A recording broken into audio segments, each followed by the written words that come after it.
think it goes without saying that many people, of course, were very, very alarmed at exactly how Meghan Markle and Prince Harry announced the fact their arrival of their very firstborn to the world. And then conflict really kicked in, didn't it? But then conflict's all about exactly what Meghan and Harry are all about.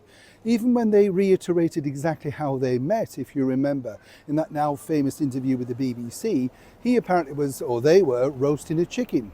But then the story changed to somewhere in Africa, and each time the story moves on. Now, some people might say this is a deliberate attempt to muddy the waters, as that may be. But now what's interesting is staff have bailed out and signed NDAs and getting very, very annoyed about their version of events not being put forward. It's fascinating what you find when you talk to ex-staff members. Let me explain. Good to see you today on this beautifully sunny, sun-drenched moment, at least, here in the very heart of London. Hope you're keeping well, whatever you're doing, and of course do take care of yourselves out there. It's a difficult world, isn't it, as we highlight on this show. I like to be sort of more diplomatic and not frighten you, though. I tell you what I see, you know, because I think that's important. You know, these sort of really dramatic headlines, you know, all shock crime, all that sort of stuff. Crime's been around since the dawn of time. If you don't put yourself in its way, fingers crossed, hopefully it won't find you. That's what I believe. Are you with me? Back to your royal story of the day. I find this, as I say, particularly interesting because when you talk to ex-staff members, this really could be the, shall we say, seed of why Meghan Markle was, sort of deemed a bully. And this was, of course, highlighted by ex-members of staff who said that she reduced them to tears and the 5 a.m. emails and stuff like that. And it's something that Meghan and Harry have not been able to shake off, even as late as a couple of weeks ago with the Hollywood Reporter rushing out a story, all that sort of stuff.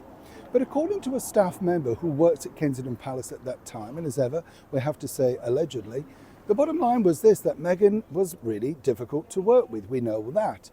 But the biggest seed was this. You see, when she first entered the royal family, our late and brilliant monarch, Queen Elizabeth II, thought that Meghan would like to be positioned at Kensington Palace. And her reasoning for this really was the fact that there she was, normally used to a big city, bright lights, and this would give them both the opportunity to do exactly what they wanted, living in a busy city, but with the security of Kensington Palace.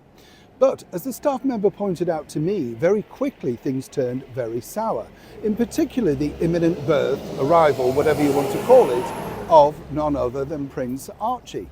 And nobody saw Meghan Markle for days on end, you know. Now, you might put that down to the fact that perhaps she was suffering from depression, as she detailed herself. But they said you weren't allowed to speak to her about anything with the forthcoming baby. Totally different to that of Catherine, the Princess of Wales, who delighted in sharing stories and, you know, tidbits and stuff like that about her forthcoming children, you know, particularly when she felt unwell. No, you know, and this, when you brought it up, escalated into a mammoth breakdown and Harry coming to speak, as ever, allegedly to staff to say, don't bring that up, whichever way you look at it. Now, what was fascinating was that then, as people were told to do this, very quickly, suddenly, the Sussexes, because of security, decided that they were going to move out to Windsor. And as I detailed many times before, Meghan felt that this was going to be inside the castle, not inside some cottage, which Oprah Winfrey couldn't believe she was living in. You get the picture.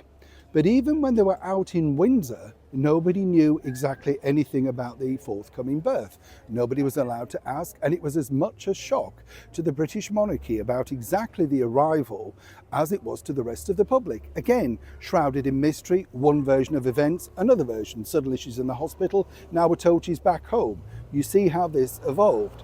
Staff won't remain silent forever, and their suspicions, of course, are on a highlighted level.